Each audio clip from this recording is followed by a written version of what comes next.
Assalamualaikum warahmatullahi wabarakatuh. Jumpa lagi dengan para calon mahasiswa Indonesia yang akan berjuang di jalur tulis SNBT UTBK tahun 2023. Teman-teman sekalian, tim SNPMB telah merilis jumlah peserta total yang akan bersaing, yang akan berjuang melalui jalur UTBK SNBT tahun 2023. Ada berapa ratus ribu peserta tahun 2023? Apakah sama dengan tahun kemarin ataukah ada penambahan?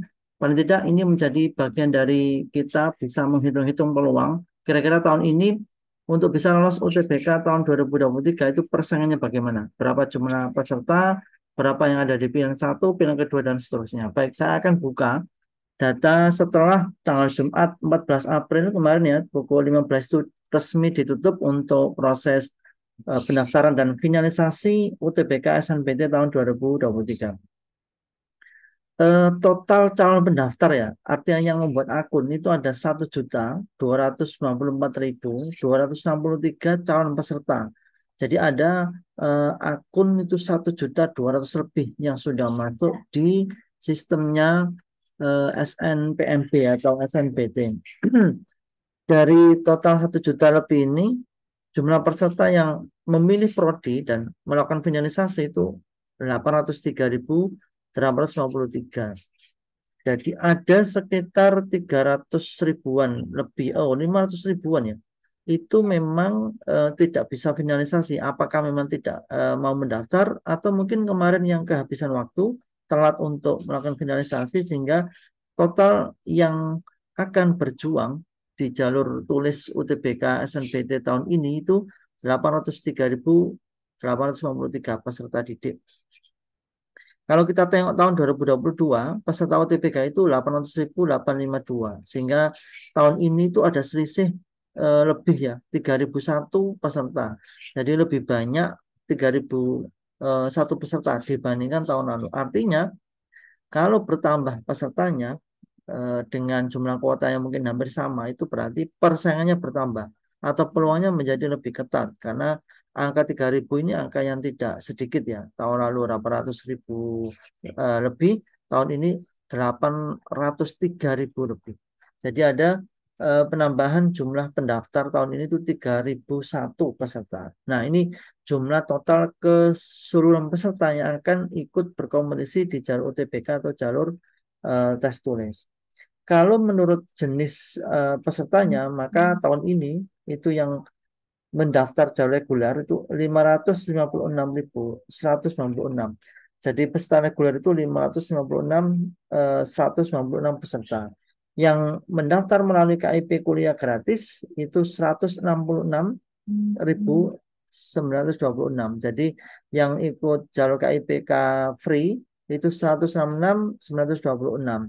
Yang ikut KIP kuliah semi atau yang berbayar itu 80.731. Jadi yang KIP non free itu 80.731. Ini jumlah yang tahun demi tahun selalu bertambah ya yang ikut mendaftar melalui jalur KIP. Ya bisa jadi karena memang kondisi ekonomi yang belum normal menyebabkan anak-anak yang ingin mempertaruhkan diri mengikuti tes SNBT ini mengikuti jalur yang nantinya akan mendapat beasiswa untuk tidak berbiaya. Ataupun kalau ada biaya itu dapat keringanan.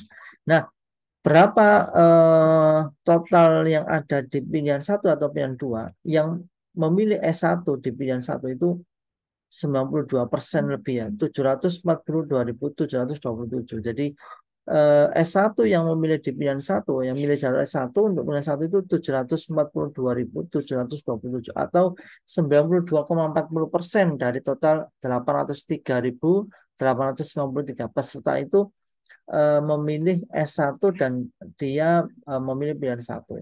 Yang eh, mengisi di pilihan kedua untuk S1 itu 698.887 atau sekitar 86,94%. Yang mendaftar di D4 itu 4,98% atau 40.053. Yang memilih D4 dan memilih pilihan dua itu ada 56.307% lebih. Kemudian yang memilih D3 saja itu 21.073 atau 2,62%. Yang milih D3 di pilihan kedua itu 36.199 atau 4,5%. Jadi bisa jadi teman-teman, ada anak itu pilihan satunya di jalur S1, pilihan keduanya bisa tetap di S1. Tapi melihat selisihnya ini, mungkin ada anak pilihan satunya S1, pilihan keduanya itu D4. Atau pilihan satunya S1, pilihan duanya itu bisa memilih D3 karena dia melihat peluang. Daripada nanti saya tidak lolos di pilihan satu, maka saya masih punya peluang bersaing di D4 dan D3. Dia tidak milih pilihan kedua yang sama-sama prodi S1, tapi dia lebih memilih D4 dan D3. Sehingga jumlahnya antara pilihan satu D4 dengan pilihan 2 D4 itu lebih banyak pilihan 2 D4 karena ketambahan data dari anak-anak yang pilihan satunya di S1, pilihan duanya dia pilih D4 atau D3. Terutama D3 ini yang ada di pilihan satu itu 21.000 lebih, tapi yang di pilihan kedua itu ada data D3-nya itu 36.000 lebih. Jadi selisih yang sangat besar. Ini pasti disumbang dari anak-anak yang pilihan satu S1 atau pilihan satunya bisa jadi D4. Nah, yang sama sekali tidak memilih pilihan kedua itu ada 12.460. Artinya 12.460 calon mahasiswa ini hanya memilih prodi di pilihan satu.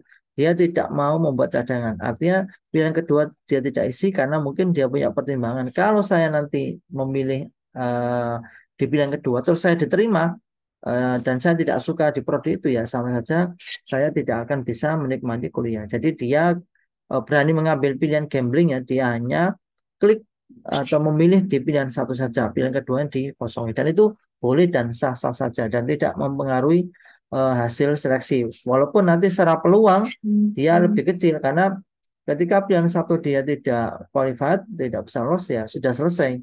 Tapi kalau anak yang menggunakan pilihan kedua, ketika pilihan satu dia tidak lolos, dia masih ada peluang pilihan keduanya bisa lolos karena persaingannya di pilihan kedua lebih kecil dibandingkan di pilihan satu. Nah, ini adalah data-data peserta finalisasi atau peserta akhir UTBK tahun 2023 itu ada 803.393, di mana 69,9% itu reguler, 20,77% itu KIP kuliah gratis, dan 10,04% itu KIP kuliah berbayar.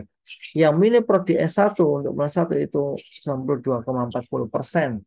Dan tidak memilih sama sekali di bulan kedua itu ada 1,55%. Baik, mudah-mudahan data ini membantu untuk gambaran, ya.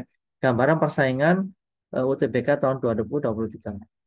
Mungkin ini sementara video yang bisa saya kupas. Sampai ketemu di video berikutnya. Tetap di channel ini jangan lupa klik subscribe dan nyalakan tanda loncengnya untuk bisa ikuti video berikutnya.